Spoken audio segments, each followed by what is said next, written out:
There will be a lot of people who are curious about the origin of the concept of self. Where does it come from? For what reason does it grow? What are the primary factors that contribute to the formation of my self-concept? And how can I make adjustments to it once it has been established? All of these questions are really important, and there are specific responses to each and every one of them. The way a person thinks and feels about themselves in relation to their capabilities and potential is something that is acquired during childhood. To put it another way, the more you love yourself, the less fear you have of failing and being rejected.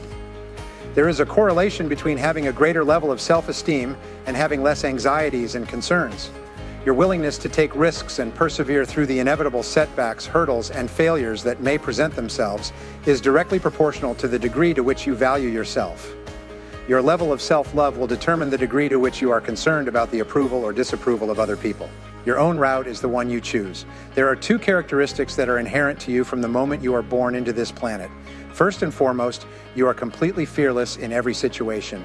To tell you the truth, you have no reason to be afraid of anything because you have never been in a situation where you felt terror. The second natural feature that you possess is that you tend to act without any prior planning. Without giving it any thought, you are able to laugh, cry, sleep, and express yourself without being concerned about what other people might think. These are features that you possessed at birth. When you are an adult and you are surrounded by people you love and trust, you have a natural propensity to become entirely open and trusting, spontaneous, and expressive. This is because you are feeling completely relaxed and secure. To be in this state is the perfect example of a contented and completely functional adult. From early childhood, and as a consequence of the things your parents do and say, you begin to learn the two basic models of negative habits that will be the most destructive influences in your adult life. The first model of negative habit you learn is called the inhibitory negative habit model. This habit quickly turns into the fear of failure, of taking risks, of losing. As a child, you are extremely curious. You have the natural need to explore your surroundings, and therefore you touch, try, and experiment with everything around you.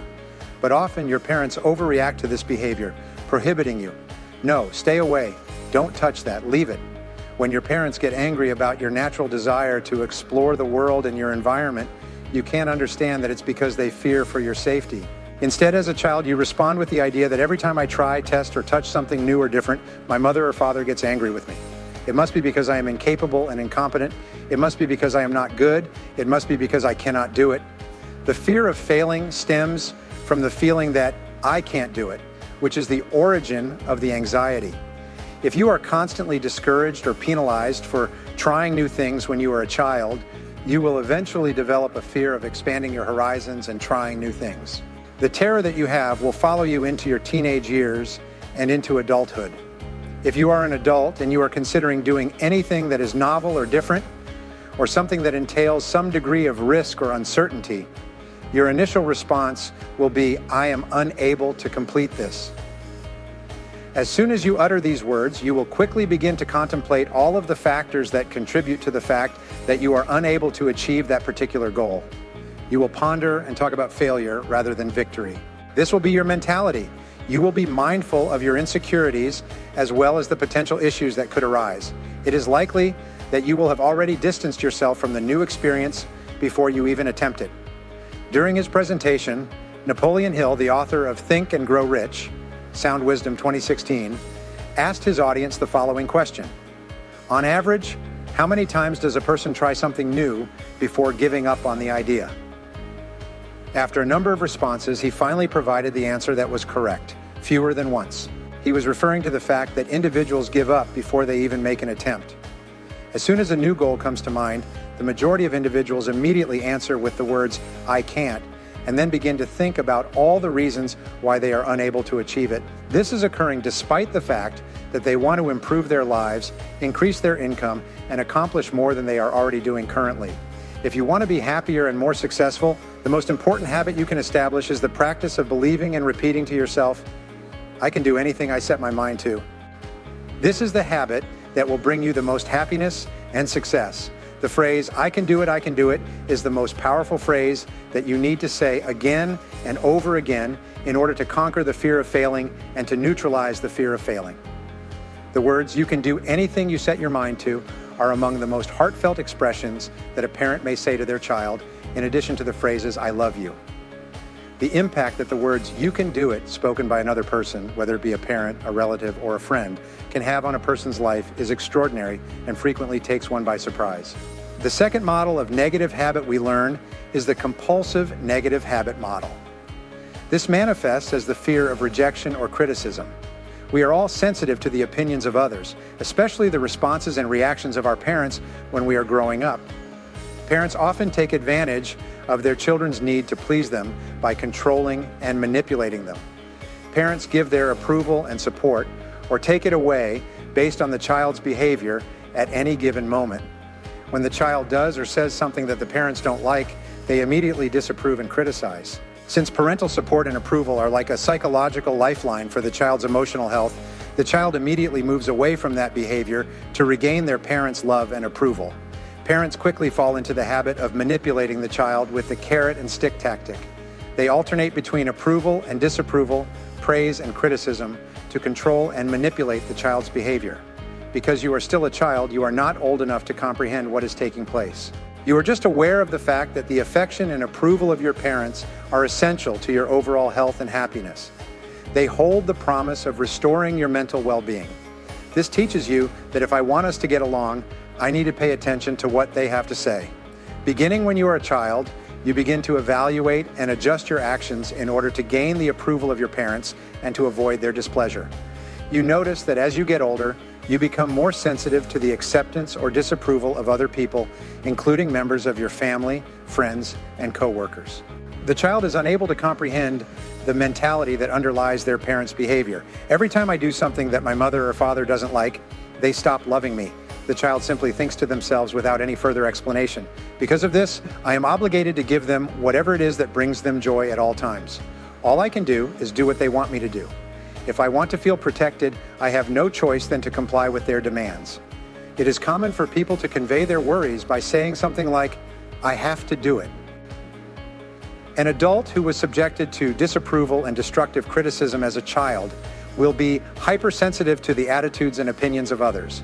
I always have to do this, or I have to do that. When the fear of rejection is extreme, the person is so sensitive to others' opinions that they cannot make a decision until they are absolutely convinced that everyone involved will approve and support their decision. Young people become extremely sensitive to what their peers like or dislike. Instead of being bold, spontaneous, open, honest, and expressive, they begin to model their behaviors to fit what they think their peers will approve of at that moment. One of the greatest discoveries in high-performance personality development is that your fears and your level of self-esteem have an opposite or inverse relationship. In other words, the more you love yourself, the less fear you have of failure and rejection. The higher your level of self-esteem, the fewer fears and doubts you have. The more you value yourself, the more willing you are to take risks and endure the inevitable setbacks, obstacles, and failures that may occur. The more you love yourself, the less you worry about others' approval or disapproval.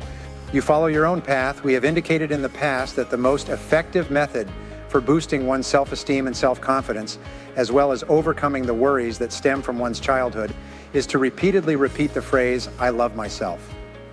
Repetition of these words should be done whenever you are experiencing uncertainty or discomfort. Your self-esteem and self-confidence should be improved on a regular basis and voluntarily, as this is the most critical habit you should cultivate if you want to become a billionaire. Your level of self-assurance, optimism, and bravery will increase in direct proportion to the amount of positive words, images, and thoughts that you allow to enter your head. To the extent that you love yourself, you will be able to perform better in anything that you attempt to achieve. As you develop a deeper love for yourself, you will have less anxiety around setbacks and challenges. When you love yourself more, you will face the inevitable ups and downs of life with greater courage and resilience. This is because you will have more love for yourself. In addition, the more you love yourself, the more you would want to persevere in order to attain success. Self-esteem is the most important thing. If you want to reach your full potential, there are 4 other mental laws you need to know and work with to reach your full potential. The first of these is the law of habit. This law states that anything you do repeatedly will eventually become a new habit. This means you can develop any habit by repeating it enough times and for long enough. The second law you need to know and use is the law of emotion. This law states that any action you take is stimulated by an emotion, whether positive or negative. Think of emotions as a fire. To keep the fire burning, you must continuously add logs. If you stop doing so, it will eventually go out. The things you think about are like the logs on the fire. If you constantly think about what you want and how to achieve it, your mental abilities will increasingly focus on achieving the goals you have set. But since the amount of time you can think is limited, when you force yourself to think only about what you want, you stop thinking about what you don't want. You stop feeding the fire of your negative emotions, and therefore the fire eventually goes out. You begin to eliminate the fears and doubts that paralyze you. This leads us to the law of concentration, which claims that whatever you concentrate on within your life will grow and expand as a result of your efforts. To put it another way, whatever you think about the majority of the time grows in size. In the event that you give something a great deal of thought, your feelings and mental energy will be directed toward it. The more you think about your objectives and the means by which you may accomplish them, the more quickly you will move closer to achieving them. Because of this, you will discover more emotional energy in them, and you will have less energy available to deal with the issues, anxieties, and concerns that most people find bothersome. That is the final point, according to the law of subconscious action. According to this law, your subconscious mind is able to accept any notion, plan, or goal that is produced by your conscious mind. It then arranges your thoughts and behaviors in order to make that goal a reality. Any idea or objective that you make a habit of reiterating in your conscious mind will eventually be accepted by your subconscious mind. Your subconscious will begin to work around the clock to synchronize your thoughts, words, and actions in order to bring about the realization of those goals once they have been accepted. Think about only one thing. Your conscious mind cannot hold more than one positive or negative thought at a time. You can think about hundreds of things, but at any given moment, you can only think about one thing, and you are free to choose what you want to think about. An essential habit of success is the habit of keeping your mind clearly focused on the goals you want to achieve and the actions you need to take to achieve them. When you get used to thinking and talking most of the time about where you are going and how to get there, you are fully controlling the development of your self-concept and your personality. You press the accelerator of your own potential. You move into the fast lane of your life. You start moving at a surprising speed for yourself and those around you. Again, your potential is unlimited. You have a tremendous amount of potential and qualities that have not yet been recognized, and you are an outstanding individual. What you have accomplished in your life up to this point is but a pale reflection of what you are capable of accomplishing in the future. You are almost limitless in terms of what you are capable of doing, being, and possessing, with the exception of the limitations that you impose on yourself through your beliefs. Only the human being is capable of reprogramming itself and altering the path that their life takes out of all the animals that are currently in existence inside the universe. At this very moment, you have the ability to make the decision to take charge of yourself and mold and sculpt your self-concept in order to become the finest possible version of yourself. By releasing your subconscious brakes, overcoming your fear of failure and rejection, and cultivating your self-esteem and self-confidence through positive self-talk, you will be able to unleash your potential and accomplish any goal that you have set for yourself. By accepting complete responsibility for the formation of your self-concept, you will be building the groundwork for the habits of a billionaire, which will enable you to accomplish more in the following 2 years than any average person accomplishes in their entire lifetime.